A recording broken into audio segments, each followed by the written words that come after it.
No, no, no, no, no, no. Now you just got on. Hey, welcome back to the Nerdrotic Podcast. My name is Gary Buechler. I come to you from nerdrotic.com, and we are live in San Francisco, California. And as usual, my co-host down in San Diego is Dennis Bithoulkas. What is up, man? Not much. Just screwing up our entrance as usual. It's really that really polished entrance we have. So hey, surprise! This is a surprise recap. We felt we owed it to this show to cover it. Knight The Rider? last couple episodes anyway, because we put so much time into Star Trek Discovery. We covered every episode. Is it a palate cleanser? Maybe. Or is this show just a good show? It's not usually in our wheelhouse. It's a very simple, happy show. We usually cover incestuous fantasy or sex slave robots or transdimensional hackers, or chainsaw wielding heroes. So this is like kind of like The Tick. We covered The Tick because we loved it. And I don't know how many people watched The Tick, and if you haven't watched The Tick, it's amazing. Yep. This show is in the same, it's in the same vein of humor, putting humor to genre, and it's a fun show. I don't know. What do you think, Dennis? It's a good throwback to Star Trek Next Generation. I mean, that's pretty much what it is. The clone. It's decent. I mean, it's on a night where there's nothing else on. So yeah, I can, I think it's decent. That's something that I have. Thanks to for see. that passionate, hardening testimonial for the Orville. It's good. I mean, it's good, but it's not like it's something I go out of my way to go and see. That's you know what I mean? Yeah, I mean, that's the way I felt about it at first, but as I kind of caught up on it, I started liking it more. And yeah, we're going to cover the last two episodes and we'll see about next season, but I just thought it would be fun to cover it, for the last couple episodes, especially since we did put so much time into Star Trek Discovery and, just the back and forth and the roller coaster ride of what that show is. What really inspired me to want to recap it was I've been, going around YouTube and seeing there's a lot of opinions out there about Star Trek Discovery and Orville, and there's the comparison, and it's really unfortunate for Star Trek Discovery that this show came out and it turned out to be pretty good. I think if they were both bad, Star Trek Discovery might have won out, but now that we have the Orville as an alternative, even though they're two completely different shows, and we have a split Star Trek fan base. I think that's the only thing that Star Trek Discovery really achieved, is driving a wedge right through the Star Trek fan base for whatever reason. And for people to deny that happening, it's happening. Just go around and look if anybody's denying that. I don't know for sure, but see it too. There's a lot of good videos explaining it. My favorite is Dictor Von Doom, he's a lot like Red Letter Media, who his claim to fame was breaking down the Star Wars prequels, and each podcast is about an hour long, each breakdown, but they're really good. But they're done in the character of like this weird guy who's got like women trapped in his basement. It's really bizarre. But Dictor Von Doom is like Dr. Doom critiquing Star Trek, which is hilarious, with a little Cthulhu puppet. It's very Comic Book Girl 19 Red Letter Media, but it's really good. I subscribe to the guy instantly. I highly recommend it. It's funny. It's good stuff. But tonight's episode, New Dimensions, was, we picked probably not one of the best episodes of the season. It was just pretty good. There was some really, really good episodes. There have been. I mean, I would say there's at least 3 decent episodes, like fairly decent, better than average episodes out of this season. Well, yeah, I mean, a lot of them are just reusing a lot of the old Star Trek Next Generation or Voyager or whatever themes with a little bit of humor, but putting a new modern twist on it. And the Bortus stuff in the beginning was great. Just the spin on that was really well done. That's about a girl. That's a great episode. Priya with Charlize Theron. Krill was a really good one. Majority Rule. I don't know if that's my favorite or if the star should appear, the one where they're in the generation ship and it's going, towards the sun, and there's the extremist ruler, which, Doctor Who just did it last season, and Star Trek has probably done it once or more than once. But it's still a fun concept, but those are really good shows. And this is just like meat and potatoes sci-fi. It's simple, it's good, but it's good meat and potatoes sci-fi. Yeah, I like Majority Rule. That's so far been my favorite one. Yeah, that one was really good. Because it actually was sci-fi-ish enough, to really get in there and kind of screw with you a little bit, Yep. And the funniest episode to me was Cupid's Dagger. That was that was hilarious, and Rob Lowe was great in it. This one, disturbing. What was that? It had some really disturbing stuff in there too, especially the sex scene with Yaphet and Dr. Quinn. Dude, my son walked in the room with Finn. He's like, what's going on? Well, maybe it's time we had a talk, son. When a gelatinous bean, a ball of snot meet the girl, or a boy, whatever, or never mind. I'm not even going to go down that road. So yeah, there was a cool little concept in this episode, though. It seemed to be playing with like too many, though. You know what I mean? There was like too many. Like we had Kelly discovering Lamar as a genius. We have Ed finding out that Kelly strongly recommended him for captain, and him dealing with his insecurity. So it's all supposed to be wrapped around this, like, don't be two-dimensional, be three-dimensional in your thought. And they're actually literally found a doorway to two-dimensional space.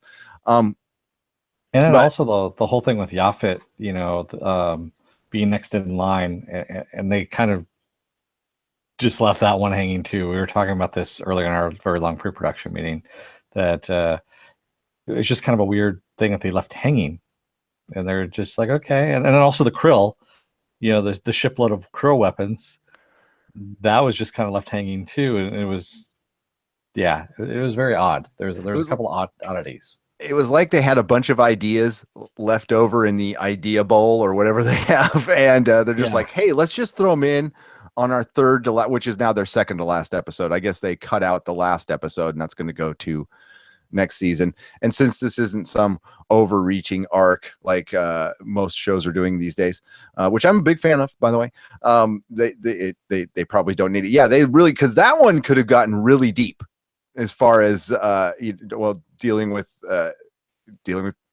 racism, I guess. It's like you're anti-gelatinous.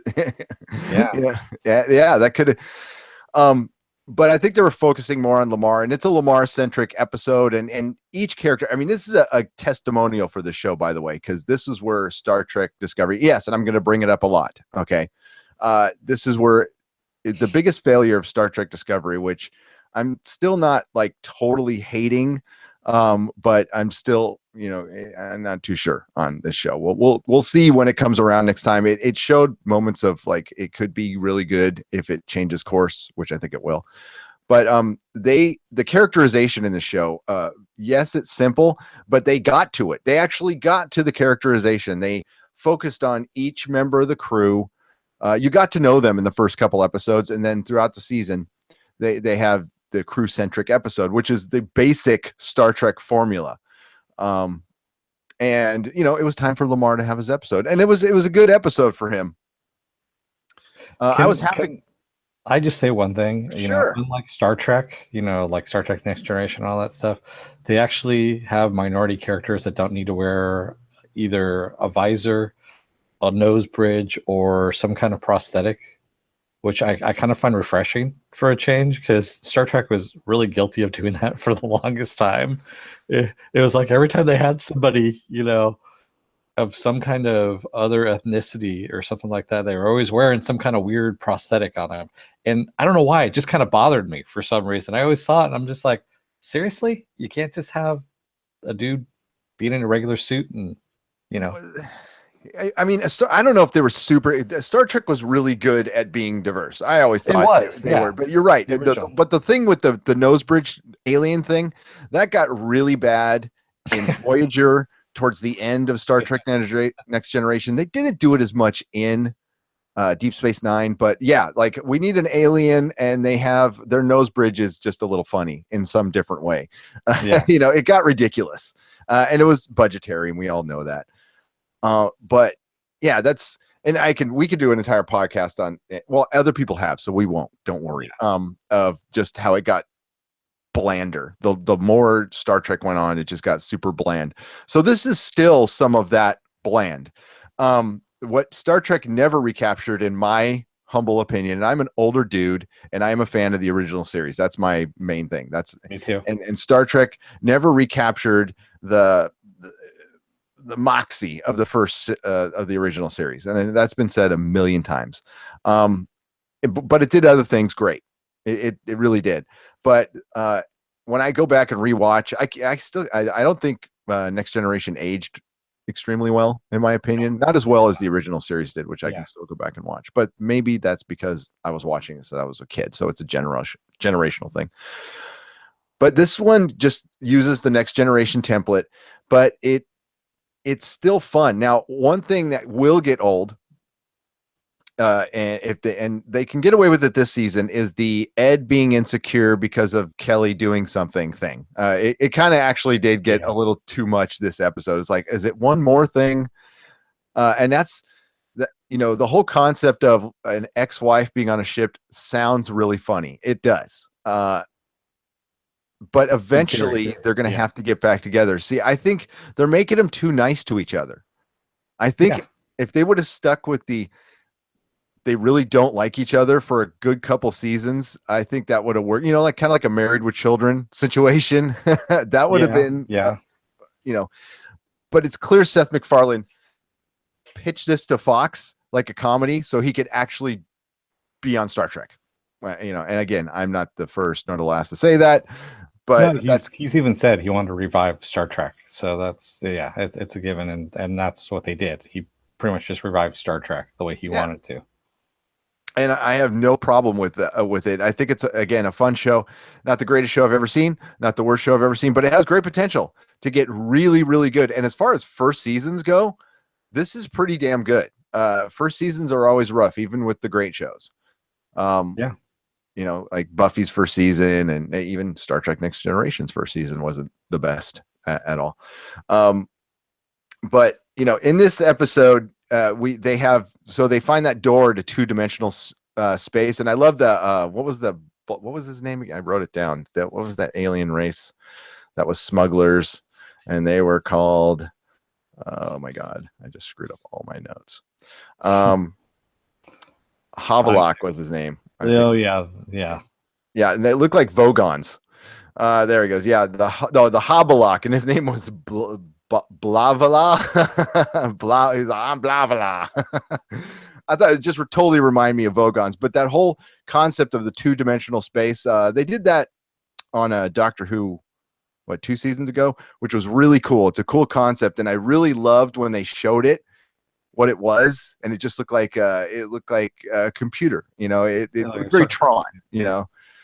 That it was a living civilization, but they can. I don't know. I know the effects weren't perfect or anything, but I still love the whole. It looks super cool. And I love that concept.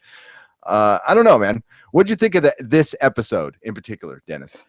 This episode was the weaker episode out of, it wasn't the weakest, but it was kind of after last week's episode, this was kind of a letdown, I think, a little bit more. It was still good.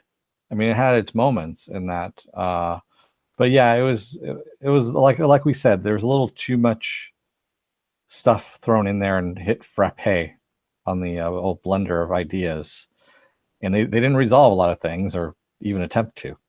So and they carry some stuff over, which is good, because in the beginning, Star Trek Next Generation was super guilty of, like, they would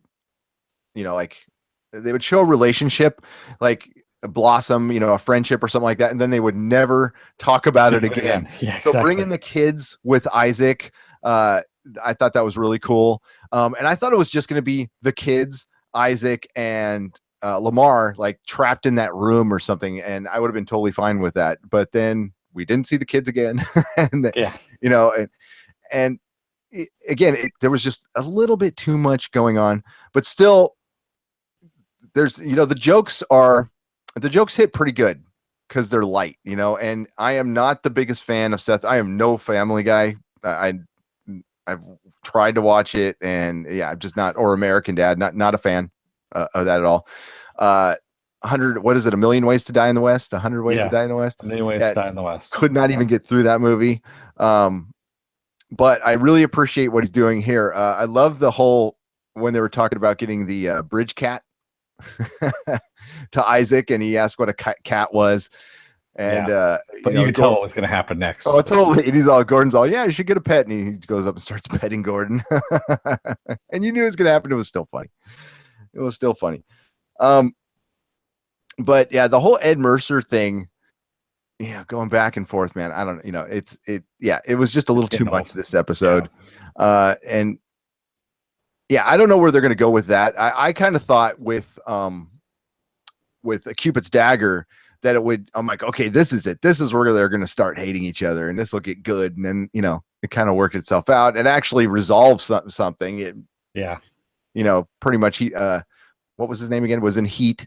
Rob probably. Lowe. Yeah. Rob Lowe. Blue Rob Lowe was in Heat when Kelly slept with him before. So, that kind of, it's obvious they're going to get back together, and maybe they're just not sure that we're going to get a second season.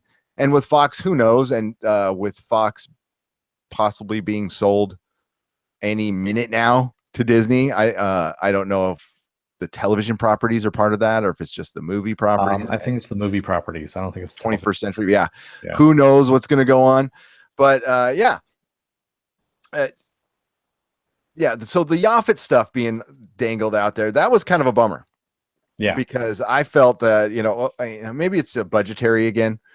It doesn't look super expensive. Their little ball of snot that's rolling around, and Norm Macdonald voicing it, which is great. I love Norm Macdonald. Yeah. I have to admit, though, my favorite, scene, I guess I could say, out of this whole series so far has been last episode where we had Bortis. They're doing karaoke, and Bortis is going to go up and sing a song, which is surprising everyone, and he's going to sing this love ballad. And just as he opens his mouth to go and start singing, he gets cut off by the bridge because there's a some kind of emergency, and no one gets to hear anything. And it's kind of like, not only was the audience that was waiting to hear him sing disappointed, but the television audience at home was also disappointed because we didn't hear him sing. And that was actually kind of a really good scene, the way they did it. I was like, okay, that's very well played. Very well played there, I have to admit. So that was my favorite scene. Oh, maybe we'll get in the last episode, he'll like sing like an angel or something like that. Yeah. It'll be funny. It'll be like the blue girl from Fifth Element, just to break out in some like weird techno opera. Who knows? I loved again, the two-dimensional space thing, and it being pounded over our head with like, don't think two-dimensionally, and it's okay to help people. And then I saw what they were trying to do there. I don't know how well they argument. I rolled my eyes really hard. You could probably almost have heard it in San Francisco when she said, it was always you, Dumbo. It wasn't the feather. And I was like, oh my God. It's okay though, because that's still not as cringy as anything that happened in STD. Oh my God. Yeah, it's been a rough day in San Francisco too. I tell you. Talk about that. That was really wow. They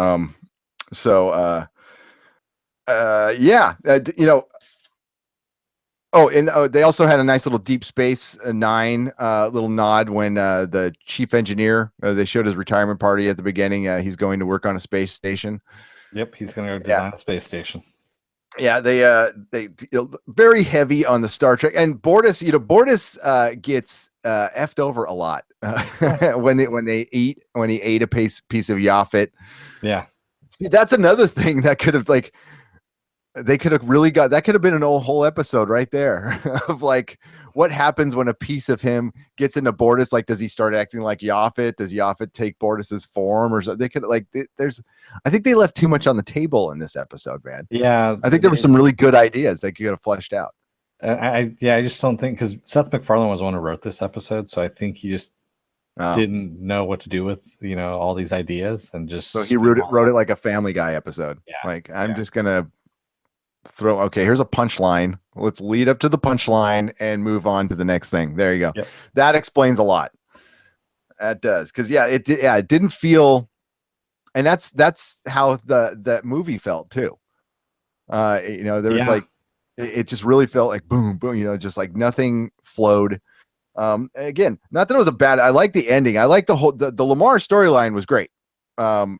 Just him going through, for one, we got some characterization, like he's from a culture that if you're smart, you stand out, and they were just kind of salt of the earth people, so he didn't like telling people they're wrong all the time, so he just wanted to fit in and just kind of stuck. And he's just and showing that there's a lot of brilliant people who sometimes just don't want to be, it's a lot of responsibility, man. Sometimes people just want to go home, crack a beer, and kick back, relax. I would have no concept of what that is, but I hear people do it, and it's okay. And I'm not judging it at all. It's just, that's not something I can do at all. I'm too as hyper. Lamar said, sometimes you just want to crack a beer open and pass out. I also, Isaac's one of my favorite characters, but it's one of those characters it's like it's all the silent characters, that you project, like Hodor from Game of Thrones, or Chewbacca, or characters who are just speaking another language. So what you're doing is you're interpreting their feelings, and all he is a static face with eyes that don't move. But when anthropomorphizing, yes, yeah. So when Lamar kind of figures or takes the leadership role, and Isaac just kind of looks him up and down, but you can feel, and it's because I'm feeling it that way. That I always love that. See, that's why it's necessary to have a character like this, especially in sci-fi. It really works. I know it's been overdone, but it's still, I don't know. It's still story I like. The non-human thing wanting to be human, or have feelings. Well, see, that's actually where we get the director, who was Kelly Cronin. I think that was her interpretation of where to go on the script, and then of course Seth MacFarlane doesn't finish it up because he doesn't follow through on what he writes on some of the stuff. So it was a very weird, I think that's the reason why it was kind of uneven, because I think we had a lot of the director putting her own items in there, or his own, I don't know if Kelly's a man or a woman, and what was written on the page in the dialogue. That's true. So it seemed like it was almost fighting with each other. It did. And again, it could have been way worse. And by no means are we saying this is a bad episode. No. But this is kind of what we were fearing when we first got into it. So we talked about recapping this from the get-go. And then we saw the first episode and we're like, what's these aren't going to be the longest podcasts, because there's not a ton to talk. It's not like a Mr. Robot where we're like, okay, the Mandela effect and blah, blah, blah.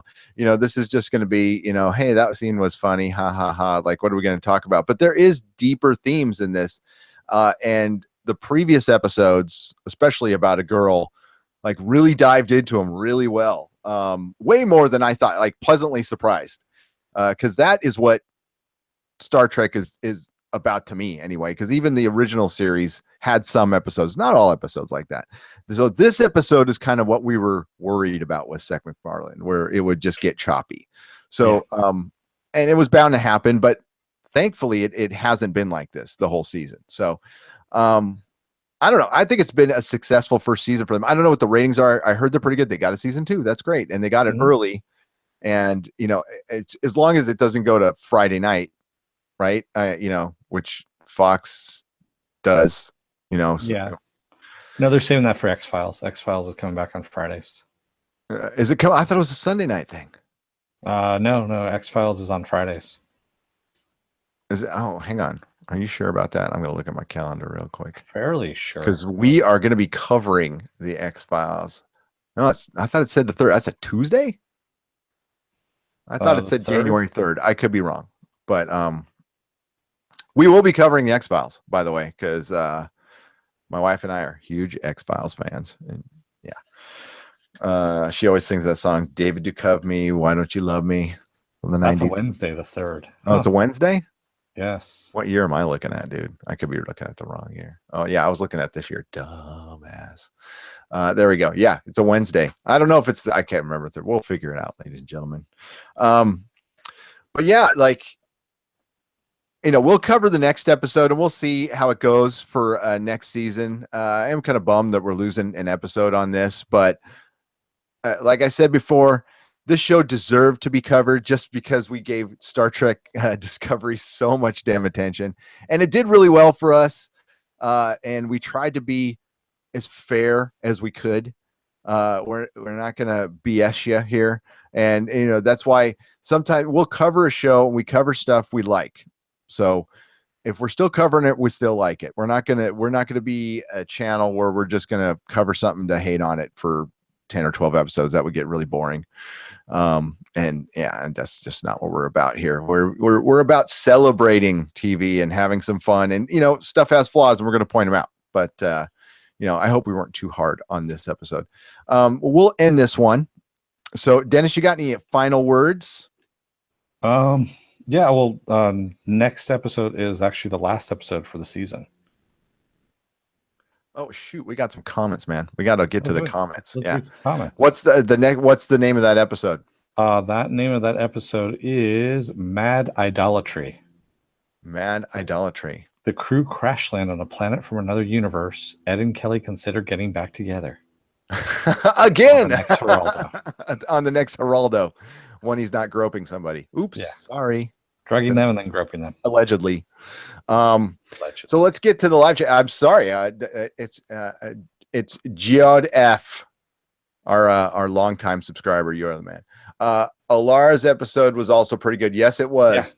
Yeah, it had some Whovian aspects, probably because Seth MacFarlane is a huge Doctor Who fan. He is, and we even got a TARDIS reference in this.